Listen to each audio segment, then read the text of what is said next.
रामबाण नोकरी मिळवण्यासाठी मंत्र. रामबाण नोकरी मिळवण्यासाठी मंत्र.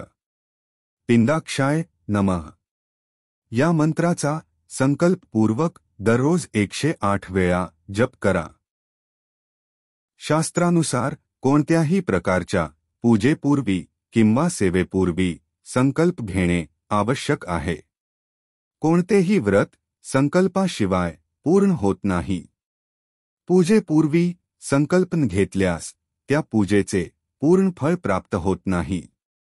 संकल्प कसा करावा बाबत व्हिडिओ लिंक डिस्क्रिप्शन बॉक्स मध्ये उपलब्ध आहे. कुठलाही उपाय करण्यापूर्वी ज्योतिष विषयातील जाणकारांशी संपर्क करा. तुमच्या जीवनाचे ध्येय निश्चित करा. योग्य दृष्टिकोन शोधा आणि उपाय अंमलात आणा. गुरूंचे मार्गदर्शन घ्या. प्रत्येकाला समस्या आणि दोष असतात, परंतु योग्य दृष्टिकोन आणि व्यापक विचार आपले जीवन अधिक महान बनवेल आणि त्याच वेळी ते आपल्या पुढच्या पिढ्यांसाठी उपयुक्त ठरेल. तुम्हाला चांगले आणि निरोगी आयुष्याच्या शुभेच्छा.